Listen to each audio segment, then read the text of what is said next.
The sound of the train engine filled my ears as I embarked on a journey to my new place of work and residence for the next 5 years, the village of Meadowbrook. It was to become my home, a crucial part of my daring and cunning plan. I was a young medical specialist, or, in other words, I caused pain to people for their own good and earned money in return. As a fresh graduate, my experience was limited to turning alcohol into vodka, and my medical knowledge was lacking. But the program that led me to this village was a game changer. Firstly, I knew that people in the countryside were not very valued, otherwise they wouldn't have sent me there to gain experience. Secondly, a village was not a place where an experienced doctor would willingly go, as there was not much money to be made. But for me, it was perfect. No one else was offering me a job, and prospects were bleak. If I had gone to work at this city hospital, my salary would have been meager, barely covering rent and utilities. But here, in Meadowbrook, things were different. I could live rent-free and receive a decent salary. And the village, with its 2,000 residents, promised a peaceful life, with its cows, milk, flowers, and meat. It was more appealing to spend 5 years here than to struggle in the city. As I gazed out the train window at the looming forests, my nerves were on edge. I was far from home, unsure of what awaited me. Yet I had read up on the village online and was pleasantly surprised by the amenities it offered. I hoped to be welcomed warmly, especially by Arkady, the local doctor who would be my mentor. He would show me the ropes and teach me the ways of the village life. As the train rolled closer to my destination, doubt crept in. Had I made a mistake signing a 5-year contract? People were leaving villages for larger towns and cities, so why was I heading in the opposite direction? Memories of my friends' stories about deserted villages flashed in my mind, making me question my decision.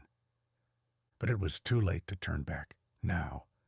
I was on my way to Meadowbrook, ready to face whatever challenges lay ahead. The cowboy had not seen a living cow in the desert for a long time, even though there was no shortage of milk in the store. But why am I surprised? In the city, there is work, but only for specialists or insiders. Finding a good job and salary on the spot for someone from the street is a rarity. I always wanted to live in the countryside, not out of necessity, but just for the peace and simplicity it offers. As I looked out the window, I contemplated if it was possible. Maybe when I'm around 40, I would consider moving there, but right now, there's no point in even thinking about it. Of course, life in the countryside is possible. Our ancestors survived that way.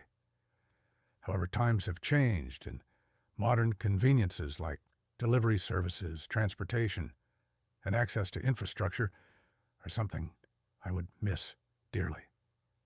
It's not that I wouldn't survive without it, but giving up those luxuries seems incredibly challenging.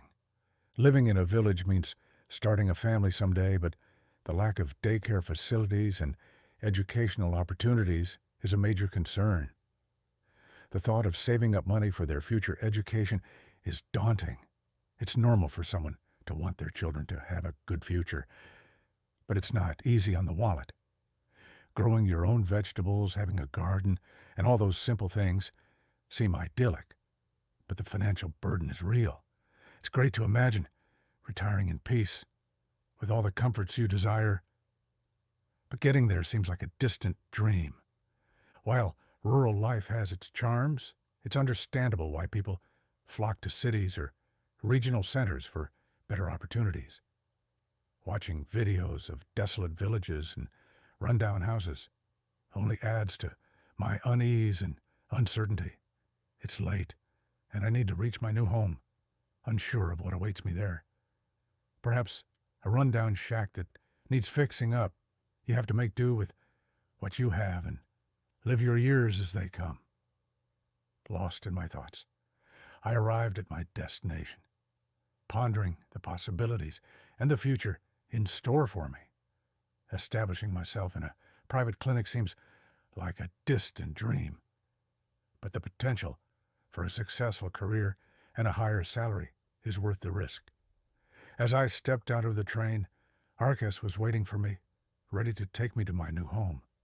The evening light illuminated the almost empty platform where I saw Arcus in his car waiting, a man of about 45 with a sturdy build and a warm smile, ready to take me on a new journey. His eyes were weary, as if he had just been carrying sand all day and was damn exhausted. He greeted me warmly, saying, "Hey, I'm Ark. You know me as Pete." He smiled, clearly tired, and suggested, "Let's load your bags in the trunk, head to town, grab a bite, a drink, and unwind." I thought we were headed to the countryside, but he grabbed the suitcases and dragged them to the car, insisting on a trip to the small town where a new joint had recently opened. I replied, puzzled, "Why the rush?" He reassured me, "Trust me, Pete. Small towns are where dreams come alive. You'll feel it deep in your soul."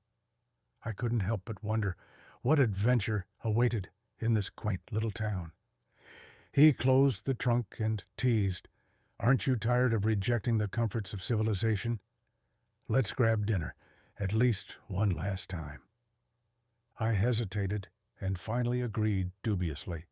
We hopped in the car, Pete, the young expert, eagerly explaining our destination. He starkly contrasted my ordinary life with the prospect of something entirely new. He started with the work, or rather, the lack of it there, the lack of grandeur in treating minor ailments all day. Not much to it, nothing beyond bandaging a finger or giving a shot. I realized the discrepancy between the expectations and reality of our workday. I had heard the exaggerated tales of long hours and hard labor, but here work seemed light, yet dull.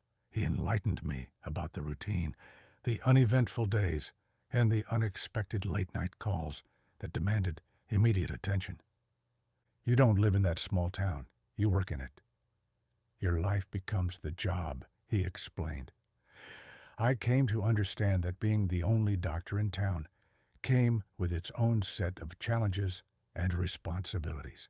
A responsibility to provide the immediate care, to be the first responder in times of crisis. He clarified, "You're not just a doctor in that town. You're the beacon of hope, the savior in the night." I grasped the weight of his words, the knowledge that a single call could change everything, that a life dependent on swift and efficient care. As we drove on, I absorbed the reality of small-town medicine, the dual role of healer and caregiver, the limitations and the expectations. In that moment, I acknowledged the gravity of being the lifeline in a place where medical care was scarce, yet desperately needed. In a small town called Willow Creek, where painkillers were not readily available, people had to rely on the local doctor for their medical needs. Doc, as everyone called him, was known for his dedication to his work despite the lack of resources in the town. One day, young and ambitious Jack arrived in Willow Creek to take over Doc's practice. As he settled in, he realized the immense responsibility that came with the job. From administering vaccines to fixing leaking roofs, Jack had to do it all on his own, unlike in the city where help was just a phone call away. Doc, who had been working tirelessly for the past 5 years, decided it was time to pass the torch to Jack. He warned him about the importance of maintaining a good reputation in the town where gossip spread like wildfire. As Jack familiarized himself with the townsfolk, he understood the significance of his role as the new doctor. He listened to stories about himself and realized the impact his words and actions had on the tight-knit community. He learned to tread lightly and keep his personal life private, for in a small town like Willow Creek, everyone knew everyone's business. As he embraced his new role and the challenges that came with it, Jack could not help but feel grateful for the opportunity to serve the people of Willow Creek.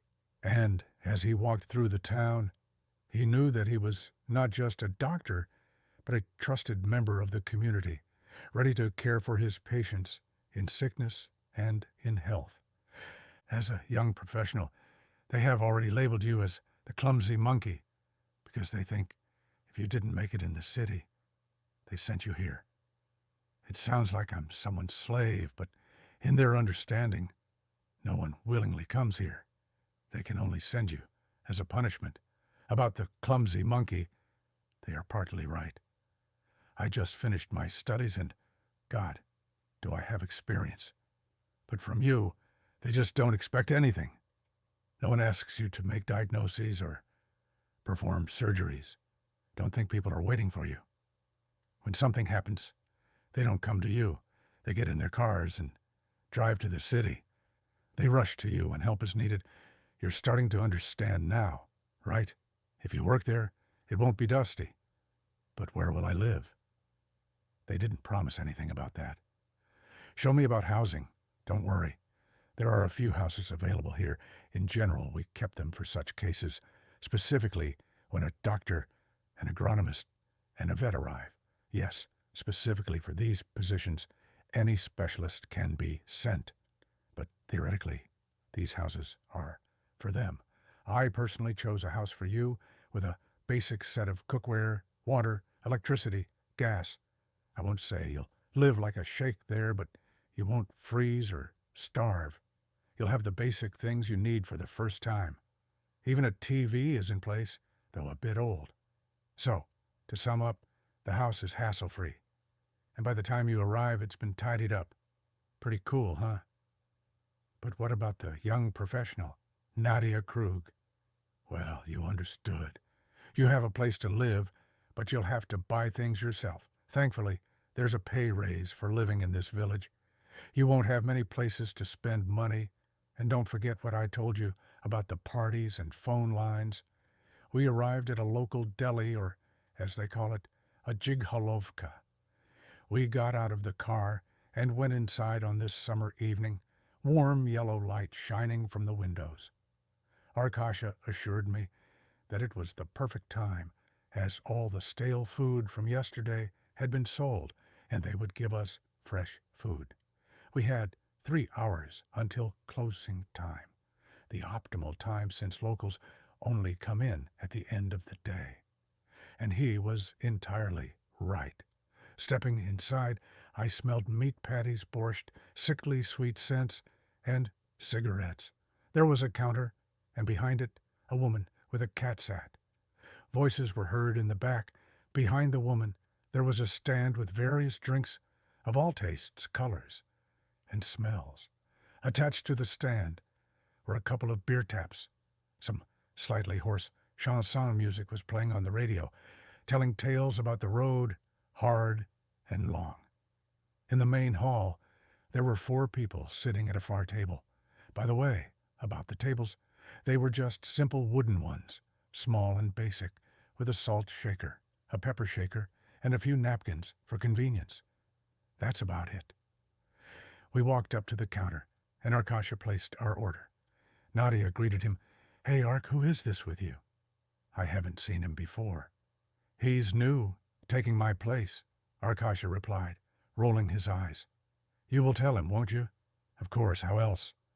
"I'm no stranger," he replied. I started feeling uneasy. "Nadyush, get us something edible. It's the first day. We don't want him to get poisoned. Nothing to worry about. You're both doctors. You should be able to bandage each other up. Well then, how about some cutlets with mashed potatoes?" "No. How about potato puree and a dark beer?" I scanned the menu in front of me and placed my order. Solyanka soup, macaroni with sausage, and a beer. I could afford it for now. I'm not at work, after all. Arkady, on the other hand, bought a pack of cigarettes, and we took our table. Unlike the neighboring one, ours had no scratches or soapy beer stains. "Why did you get yourself a beer when you're driving?"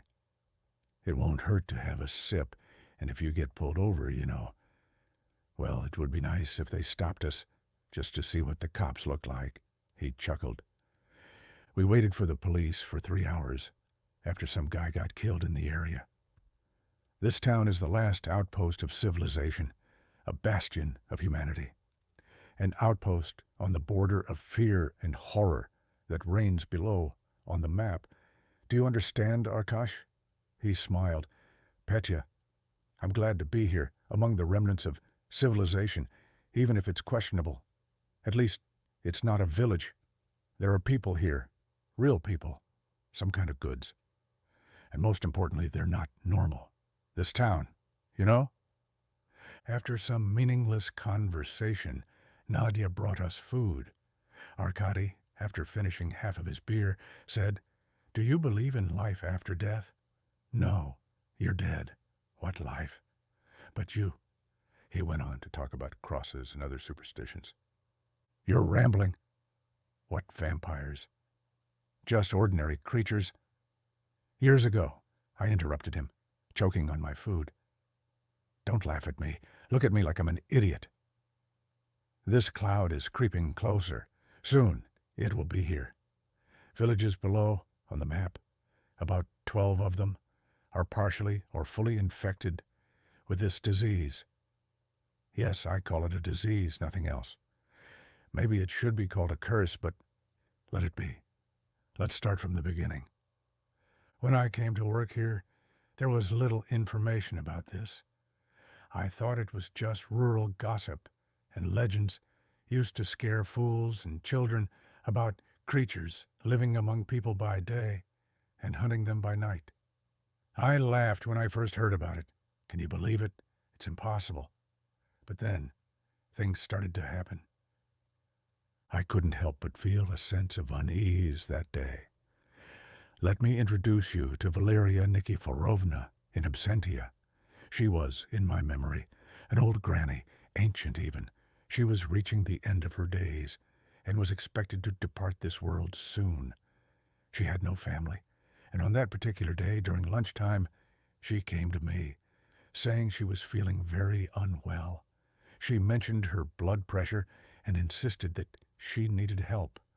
It was a gloomy day, with gray clouds hovering so dark that we had to turn on the lights indoors. I naturally examined her, and indeed found her blood pressure to be alarmingly high. For her age, it was dangerously out of range. Frankly speaking, it seemed like it was time for her to pass on.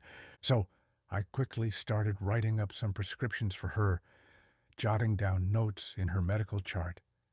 And then, out of nowhere, she suddenly jolted up, stiffened like a string, and dropped lifelessly to the ground. She turned pale as starch on a bedsheet as life slipped away from her.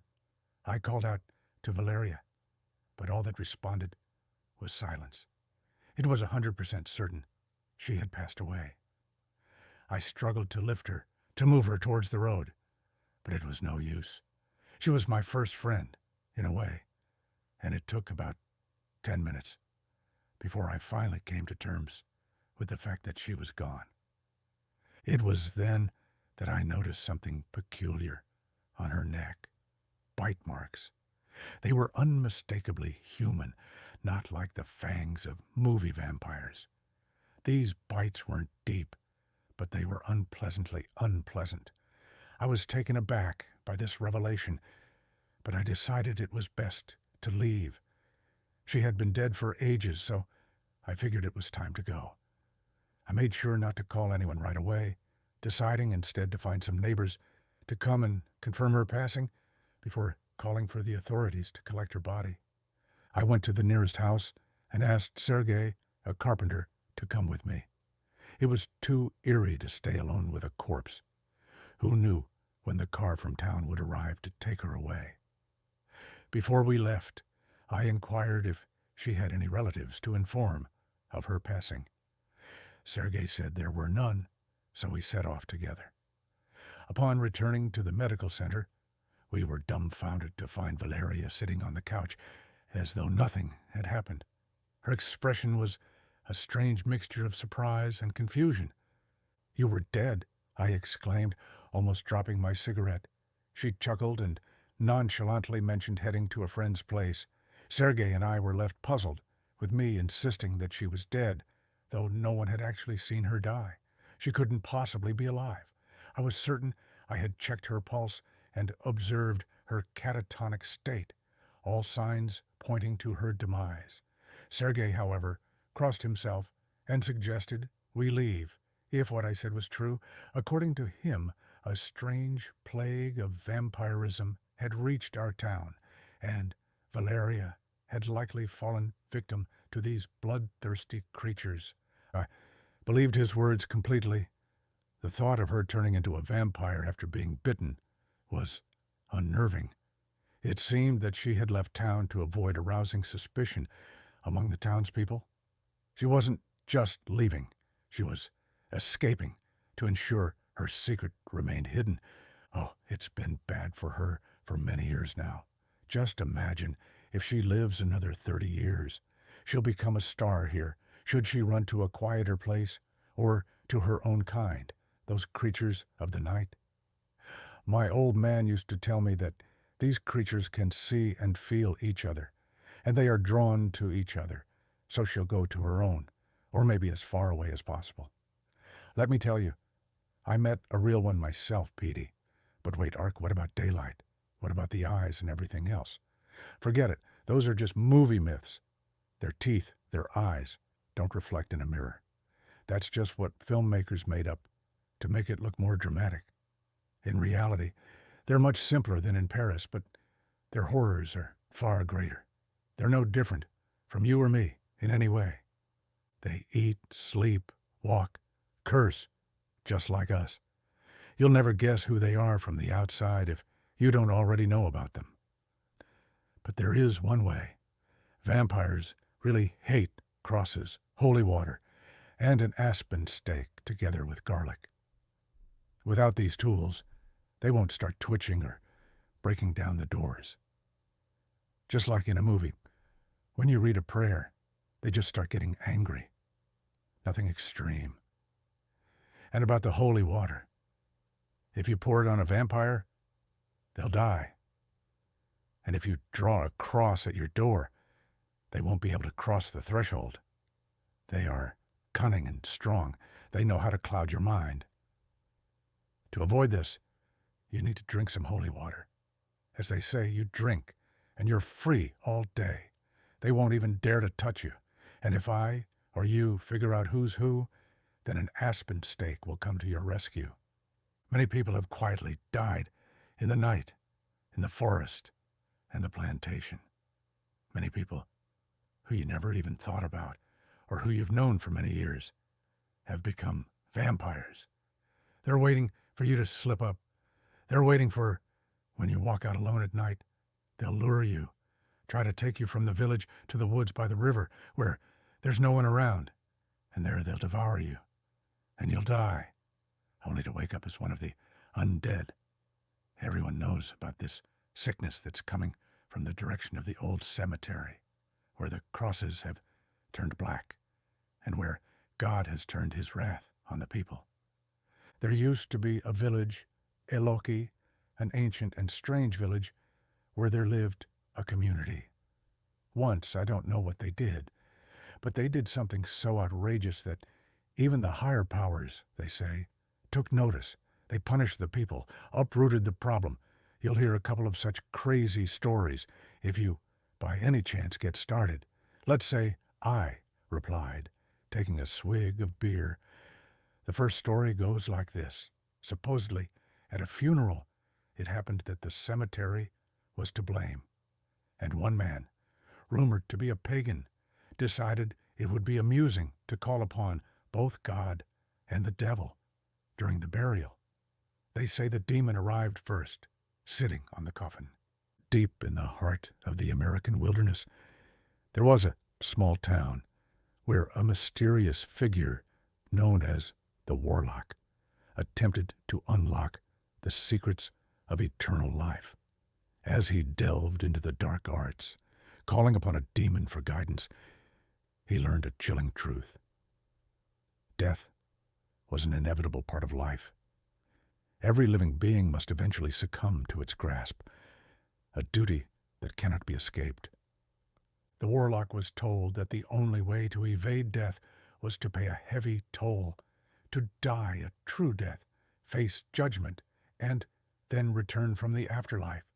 It was said that those with special talents could cheat death by sacrificing themselves in a unique way, allowing their souls to be reborn after undergoing a harrowing trial.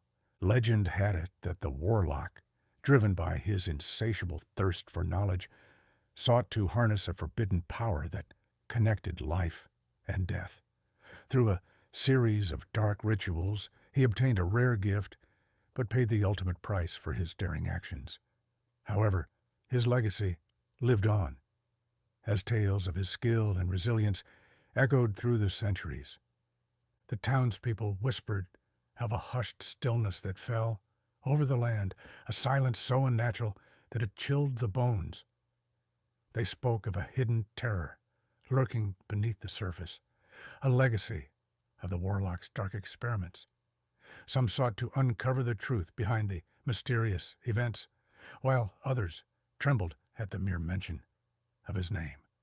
In the shadow of the town, a gruesome battle was said to have taken place, where the trees bore witness to unspeakable atrocities. The air carried the scent of blood, refusing to let the earth drink it in, as if the very ground rebelled against the violence that had stained it. It was rumored that vampires, beings of darkness and desire, haunted the outskirts of the town, drawn by the lingering echoes of ancient strife. As the stories intertwined and legends blurred together, one thing remained clear. The warlock's legacy cast a long shadow over the town, leaving a trail of mystery and dread in its wake. And as the sun set over the horizon, the secrets of the past whispered on the wind, waiting to be uncovered by those brave enough to seek the truth. Throughout the small piece of land, massacres with swords, axes, and other piercing, cutting weapons happen. Occasionally, the number of corpses becomes critically high, and at the peak moment of death, something strange occurs. Death begins to malfunction, and some of the slain ones rise back, but they are not entirely whole. They lack blood. It is said that at such meaty parties, vampires emerge, where people gather for death with swords, axes, and sabers, not just for survival, but to live as they once did, feeding on blood they no longer have. In a remote village, there were crosses and silence, and tales were whispered. Some ventured to claim that everything happened just like in the legend, while others voiced skepticism. The more daring ones, or those who had already turned into vampires, would affirm the accuracy of the folklore. As for the truth, only the vampires knew, but they remained tight-lipped. Vampires, hunters, and various creatures coexisted in a delicate balance until Perry, the beast, disrupted the social order. Subtle yet shrewd, they maintained contact with one another. If one disappeared or perished, an investigation would ensue. But beware, for becoming their target would lead to dire consequences. Despite their cunning, they ensnared unsuspecting individuals, baffling their minds and erasing memories with ease. Thus, a cautious approach was necessary, along with daily doses of holy water for protection. Amidst the crystals guarding the entrances, ordinary people passed by unknowingly, unwittingly, stepping into the danger that awaited them. At night, vigilance was paramount, for the creatures prowled hungrily. Their behavior could be discerned with practice, the night revealing their true nature. During the day, they were quiet and calm, perhaps disturbed by sunlight or some other mysterious force that drove them to darkness. If they came for you at night, stay indoors or beckon the protection of the cross and holy water. To combat this plague of vampires, one had to be vigilant and cautious. Don't you dare, they will find you quickly. They will track you down quickly. And now that you know what our village's problem is, so sit quietly and don't stick out. And most importantly, listen to the conversation. What's next? We talked more about work and business, and all in such a businesslike manner. After finishing our beers, we went outside, and after a smoke, we headed to my new house for my new job or shift that will last for 5 years. Personally, I never believed in mysticism, or rather say never encountered it, but I didn't deny it either. I've never seen Australia, but that doesn't mean the continent isn't there. I just haven't seen it, just like here. There are so many people who have truly angered someone, and it sounded quite convincing, especially the battlefield where hundreds of bodies are piled up with spears stuck in them. I myself heard from someone about the first night after a bloody massacre when there were hardly any survivors. A terrible night when the Wall King comes. They say the Wall King is a creature or a spirit. That is a skeleton wearing a crown made of bone. He walks around and slurps up blood and collects bones for himself, for what no one knows. But they say to not touch bodies on the first night, as there's a chance of meeting him for survivors. It usually ends up with something terrible too. This is not the end either. It's either a cuckoo gone mad, stories of a huge skeleton with a bone crown, or bones taken out of it because they caught the king's fancy. It's a very interesting legend. I either read it or heard it somewhere, and perhaps subconsciously stored it in my mind that something like this does exist in this world. After all, so many people can't be wrong. And as for the bloodsuckers who roam the village, slowly gnawing on people, turning them into their own kind, personally, I don't know yet what to think about it. What I know for certain is, if the process requires death, then probably I wouldn't want to die. Since from what I can tell knowledge, death is a long, painful, and extremely unpleasant process. It's not like in movies where you fall down dead right away. No, in real life, it's not like that soon. For some time, you hear and feel, and it's surely very unpleasant to die like that, especially from an infection. What if a person doesn't die but falls into something like a coma? But a brief one becomes obsessed with an idea after all. Blood veins coagulate during clinical death. The brain experiences oxygen depletion, and this can drive you crazy. It could be that each time some infection drives you mad equally easily, life can surprise you, and surely it's some kind of disease or infection, possibly fueled by delirium. Honestly, it reminds me of rabies, and also let's not overlook what Arkasha Valker told that she came to him to. She didn't start right away. She was swaying and feeling dizzy, and the fever hit you all at once. And the old woman collapsed, of course. It's strange that Arkasha didn't feel a pulse and didn't detect any signs of life, as it's not the 18th century to hold a mirror to someone's lips, but still. It's strange. He got all flustered in any case. I forget. The main thing is they don't like holy water and crosses and everything. Oh, I don't think it's a coincidence. Clearly, Byrne is only alive in this form. I'll have to hold myself back from going astray, so they won't scorn me. They sit so neatly and fear giving themselves away. Oh, it's all because of Arkasha's arrival. He showed me the house, helped unpack my things, made me drink holy water, and even gave me 5 liters of it as a gift. He placed it on the table and said to have a mug of it every morning to feel fine, then left. It was a classic house, almost ascetic, just like he said. Everything was there, but in minimal quantities. I didn't complain, though, not when the horse was a gift.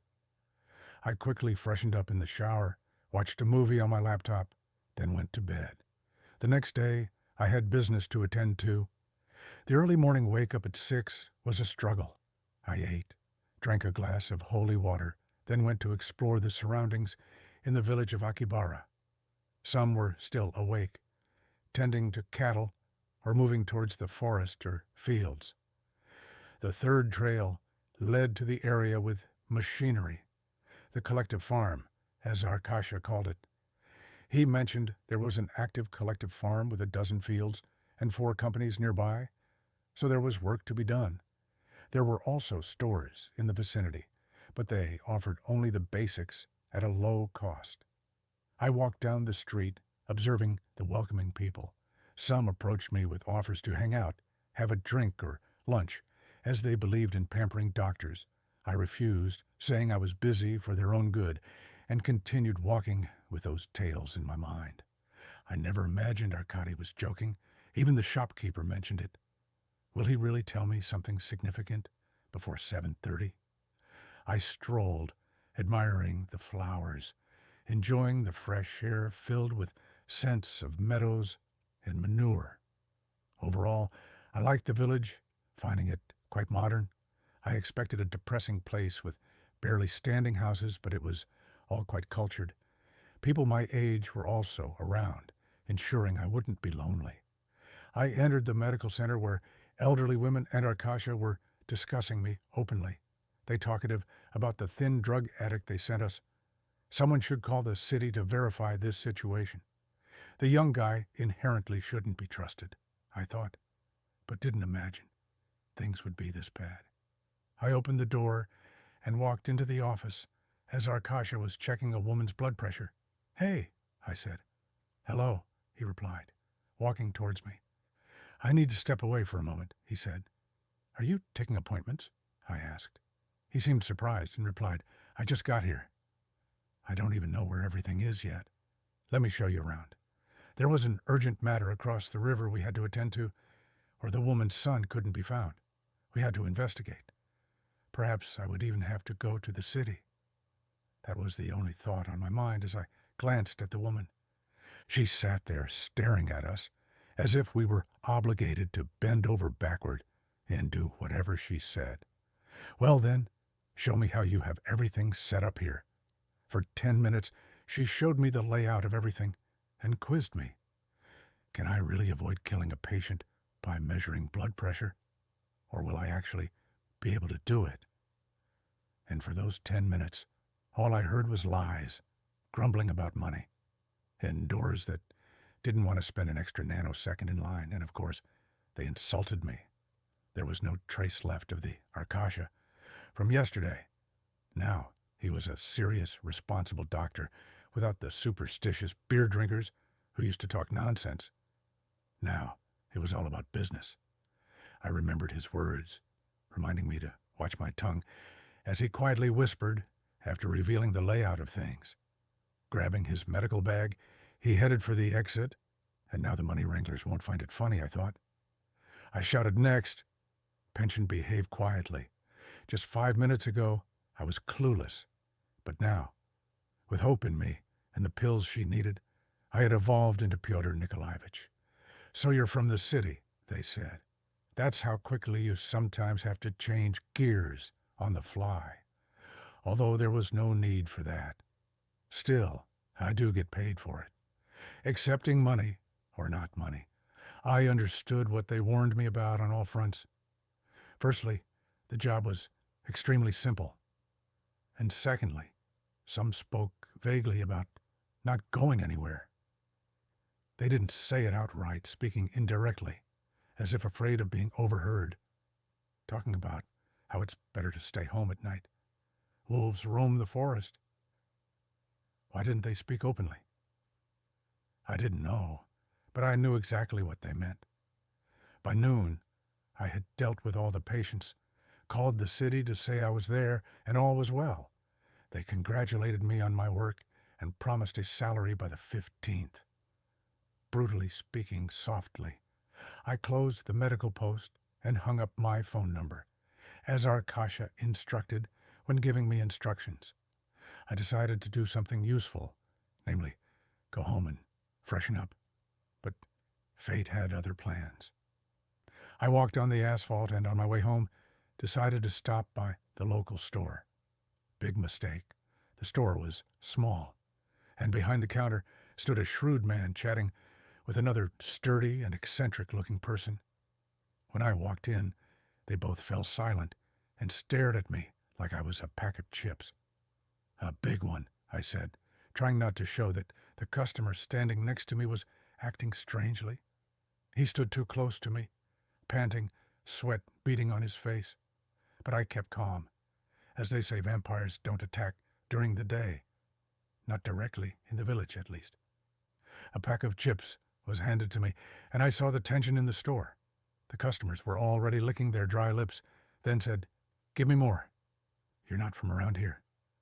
Quiet, leave him alone. He's like our doctor." "Not a local, not a local," said the clerk, leaping over the counter and hitting the wall. So, I thought it would crumble, and then he dragged him out into the street and left him there for what you hit him for. I decided to play the fool because that's what Archie, who lived here, advised. The seller also seemed surprised by my stupidity, but he seemed almost pleased by it.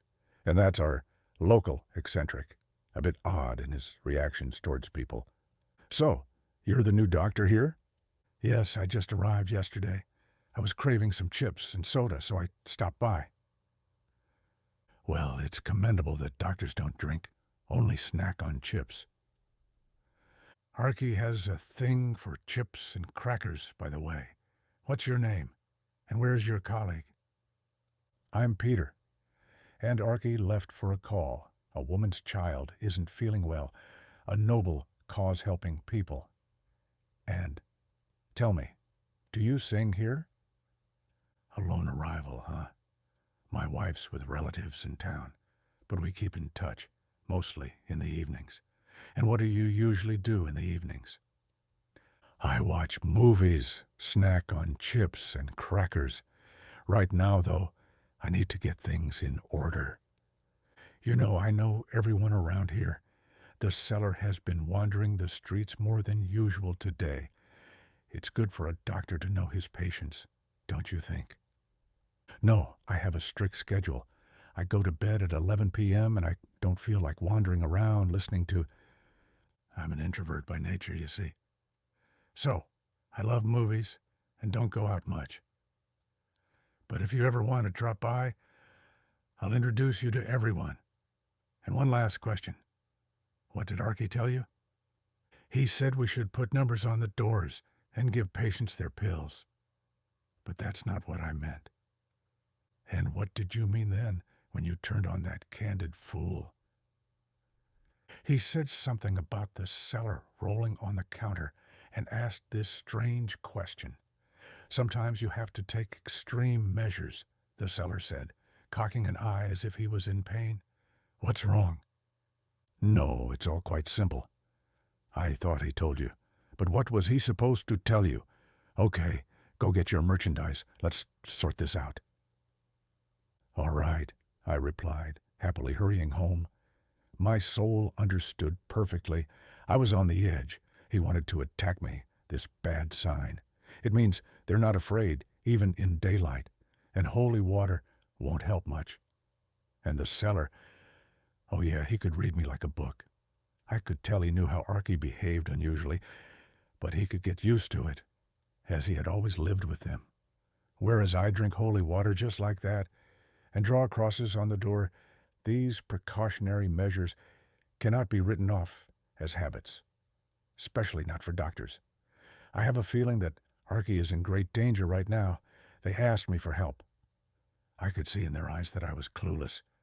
They understood it all perfectly. And if Archie disappears, then what? I even stopped in the middle of the street, struck by the thought of running to the city and trying to explain that there are vampires there who ate Archie. Yet there he stands, smiling and pale as death. "No, that's absurd. I'll make money. The terms of the program are simple and harsh." "Okay, maybe it's just my imagination. We'll see. I've noticed a few times people approaching my doorstep only to turn away. I didn't know." These people, they seem to be the ones Arkasha was talking about. If it wasn't for his foresight, I would have probably been visited by unwanted guests by now. Of course, I pretended to be a clinical simpleton, unaware of anything, only saying, "Leave me alone." I hadn't even spent a day there properly, and already something was starting to happen. But life had decided that surprises were not enough. Then a phone call came. Not from just anyone. It was Arkasha calling. He was singing, "What's wrong with you? Have you not been bitten yet?" But everyone wanted to sing the same song. It was not as if there were any children there, or any sick people. They lured me in, drugged me, and managed to bite me. Don't drink so. They won't give you any, I thought. I am now lying in a field beyond the reforestation area, blood gushing out of me. I am holding on for now, but I will die soon, and when I wake up, it won't be me. You'll be alone. After that, they hung up the phone, but another number called a second later. "Hello, this is Dr. Pete. It's me." "Who is this?" I barked. "It's Svetlana from 14th Street. Could you come over? My husband is sick. I've seen sick people before." Why should I look at him? "No, I mean, I'm here. Could you help with the diagnosis? Maybe some pills? Go to the hospital right away. There's a dangerous fungus going around. Otherwise, he will die." I yelled. Coming into the city, I realized what they were up to, plotting to take over the medical point so that I could help them drain blood. Damn bastards. All right. I will come tomorrow, after work, to the church, and tell you what's going on. You'll be on my side, I thought to myself, as resentment filled me.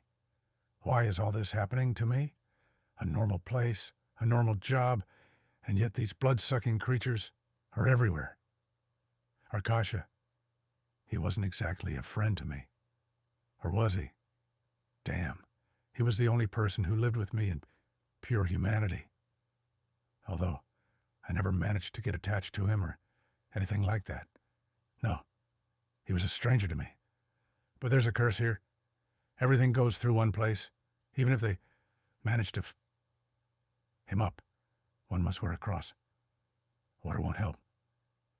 I went to the room, put on the cross, and chugged a cup of holy water. "How will I know?" he was saying to the priest. He was talking, or what? "The curse is not over. All night long, nightmares haunted me. Sometimes I would wake up in a coffin in the middle of the forest, a coffin hanging from a tree. Next to me, others, empty. Sometimes walking with a decaying corpse through the cemetery in the moonlight. The nightmares were short, but intense in emotions. Yet, I never woke up once. The morning was rough. My head was pounding. I hadn't slept, and I was angry as hell. Of course, I didn't plan to go to work. I got up, gulped down some holy water, got myself together, and headed towards the bus stop. I only wanted one thing, to get to the church or the city or wherever. I just wanted to leave the village. That was the start. 20 minutes before the bus arrived, 4 guys appeared in the field in front of me. They didn't seem like they were just passing by. They were coming towards me. "Where are you headed, doctor?" "We're going. Off to the pharmacy for some painkillers. We know you order them, and we have them for you." They brought it to me. I need it right now. "Maybe you're not here for the pills. How about going to the church or somewhere else?" The doctor spoke with sanctity in his voice. Another one chimed in. "Smell me." Yes, his word is on it, but we both know what to do. And in that moment, they continued to intimidate me. They rarely hit me so severely, shaking me to my core. After 2 minutes of execution, they dragged me to the sidelines and threw me into the bushes, saying, "Doctor, you'll cry. You'll suffer. And don't try to escape. We're watching you." As I came to my senses, I missed the bus back and headed home.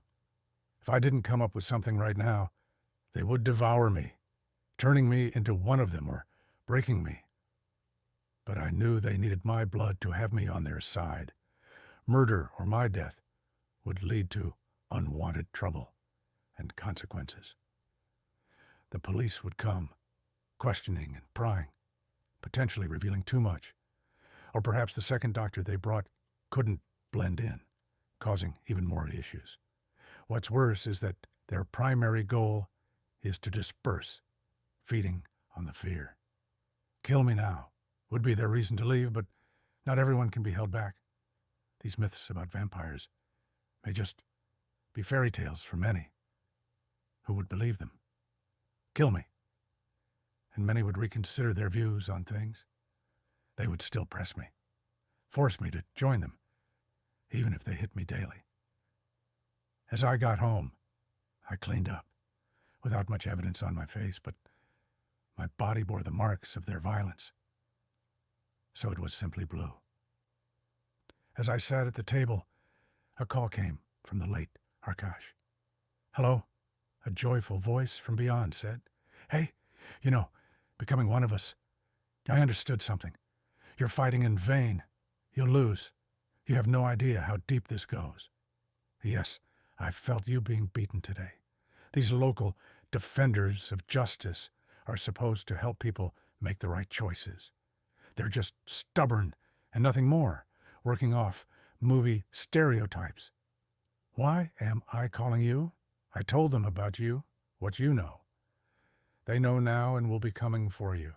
I'm playing the role of the speaker at the moment, offering you this.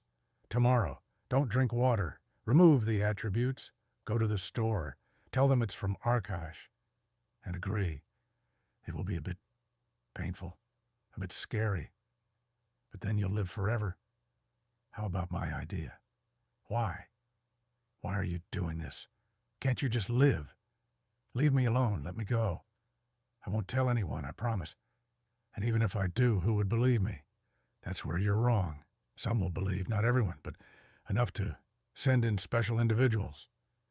They quickly cut down everything in sight without hesitation. The key was to shout louder, and someone would always respond. "Why didn't you tell the priest?" I asked. "There's a church nearby. Did you think I wouldn't speak to him?"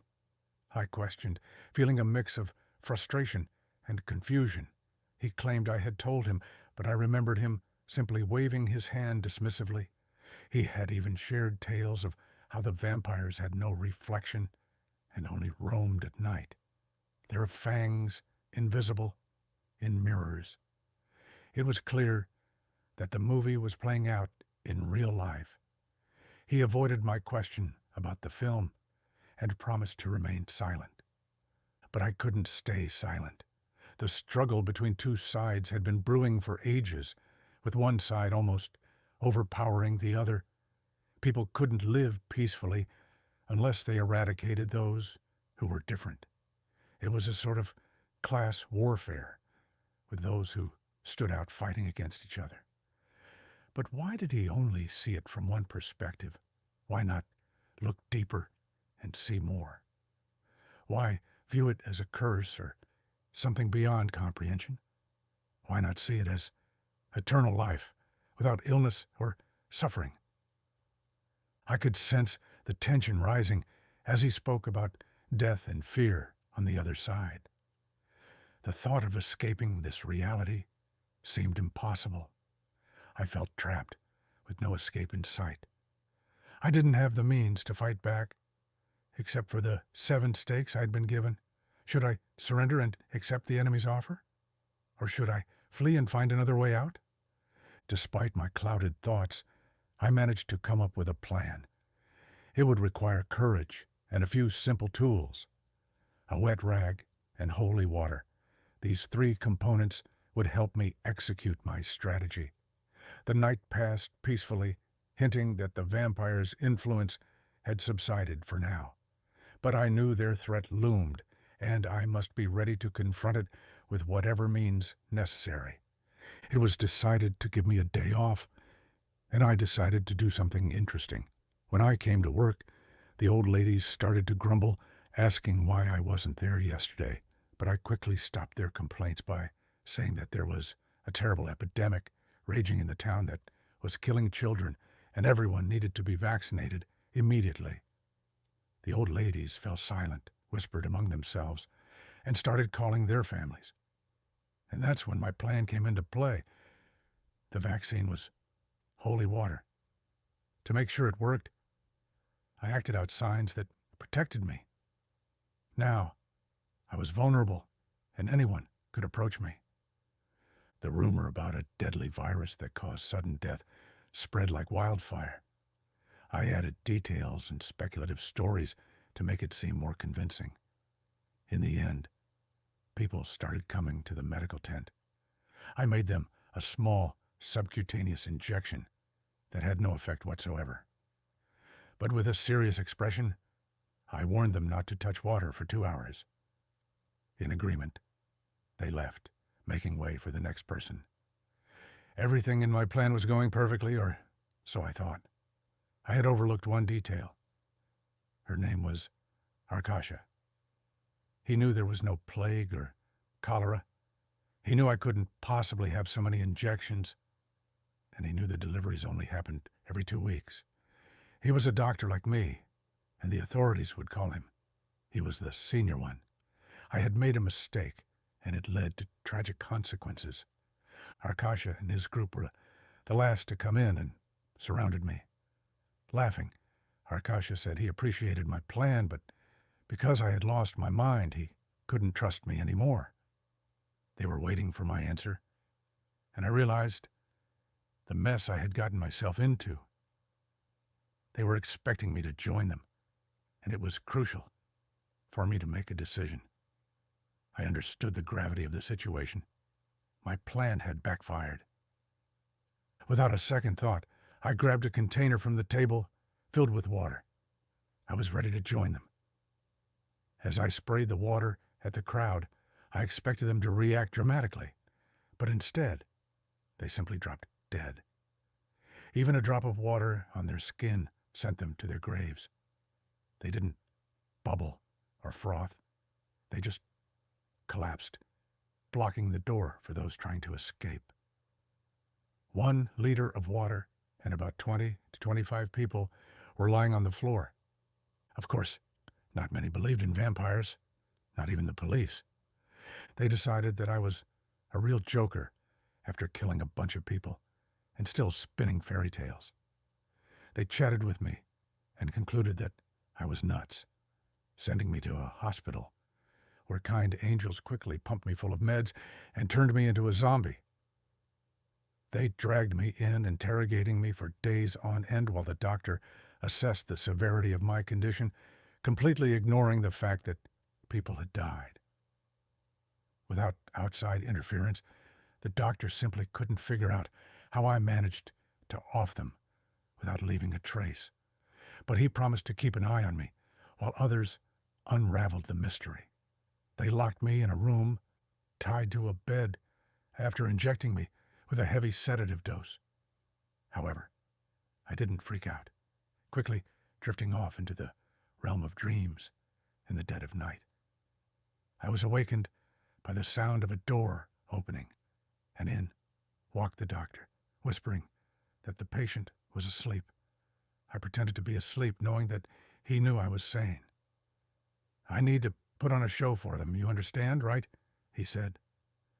"Why are you here? Do you want to set me free?" I asked, as the doctor approached, leaning in close, biting my neck and devouring my blood.